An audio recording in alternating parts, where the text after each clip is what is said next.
വായുമലിനീകരണം രൂക്ഷമായ പശ്ചാത്തലത്തിൽ ഡൽഹിയിൽ നിയന്ത്രണം കടുപ്പിക്കുകയാണ് ഇപ്പോൾ സർക്കാർ. വാഹന ഗതാഗതത്തിന് നിയന്ത്രണം ഏർപ്പെടുത്തും എന്നതാണ് പുതിയൊരു തീരുമാനം. നിർമ്മാണ പ്രവർത്തനങ്ങൾ നിർത്തിവെക്കാനും നിർദ്ദേശമുണ്ട്. നാളെ രാവിലെ 8 മണി മുതൽ നിയന്ത്രണങ്ങൾ പ്രാബല്യത്തിൽ വരും. അർജുൻ പീതാംബൻ വിവരങ്ങളുമായി. അർജുൻ, വാഹന ഗതാഗതത്തിന് ഏത് തരത്തിലുള്ള നിയന്ത്രണമാണ് ഏർപ്പെടുത്തുന്നത്? രൂക്ഷ പ്രതിസന്ധിയാണോ?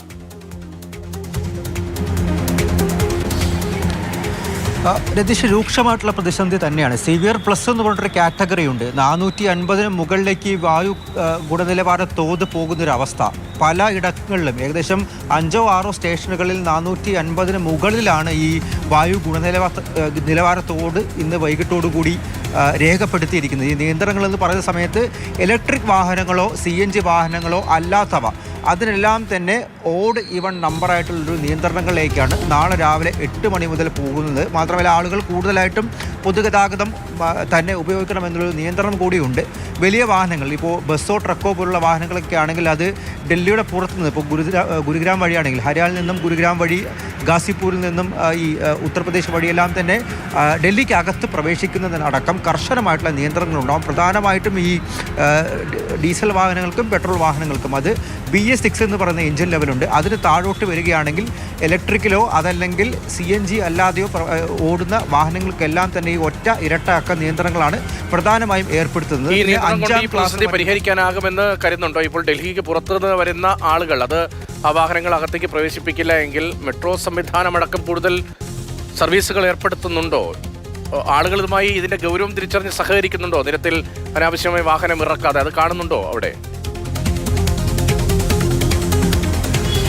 രതീഷ്, കൃത്യമായിട്ട് പറയുകയാണെങ്കിൽ എല്ലാ വർഷവും ഈ ഗ്രാപ്പ് 1, 2, 3, 4 എന്ന് പറയുന്ന നിയന്ത്രണങ്ങൾ ഏർപ്പെടുത്താറുണ്ട്. പക്ഷേ അതൊന്നും ഒരു തരത്തിലും ഈ വായു മലിനീകരണത്തിനൊരു ശാശ്വത പരിഹാരം എന്ന നിലയിൽ ഉണ്ടാകാറില്ല. ശരിയാണ്, മെട്രോ അടക്കം അധിക സർവീസുകൾ ഏർപ്പെടുത്താറുണ്ട്.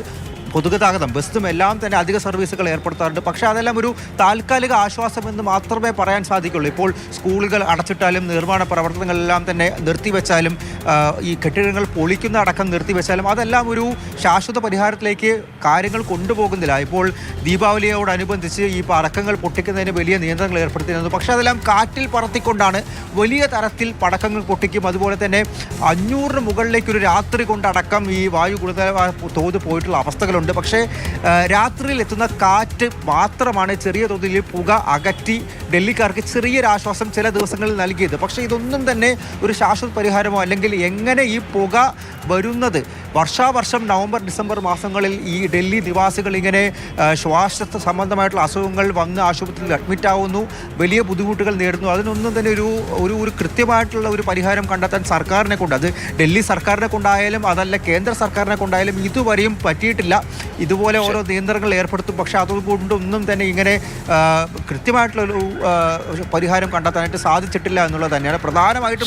അതീവ ഗൗരവതരമായ പ്രശ്നമാണ്. എല്ലാ വർഷവും ഇത് അഡ്രസ് ചെയ്യപ്പെടുന്ന വിഷയമാണ് എങ്കിൽ പോലും ശാശ്വതമായൊരു പരിഹാരം ഇപ്പോഴും അകലെയാണ്. എന്ത് ചെയ്യാനാകും അവിടെ കൂടുതലായി എന്നതിൽ അടിയന്തരമായ ഇടപെടലിൽ കേന്ദ്ര സംസ്ഥാന സർക്കാരുകളുടെ ഭാഗത്തു നിന്നും ഒപ്പം നമ്മുടെ ശാസ്ത്ര ഏജൻസികളുടെയൊക്കെ ഭാഗത്തു നിന്നും റോഡ് ഗതാഗതവും റെയിൽ ഗതാഗതവും ഉൾപ്പെടെ നിയന്ത്രിക്കുന്നവരുടെ ഭാഗത്തു നിന്നുമൊക്കെ കൂടുതൽ ഇടപെടൽ ഉണ്ടാകുമെന്ന് നമുക്ക് പ്രതീക്ഷിക്കാം. അർജുൻ പീതാംബനാണ് വിവരങ്ങൾ നൽകിയത്.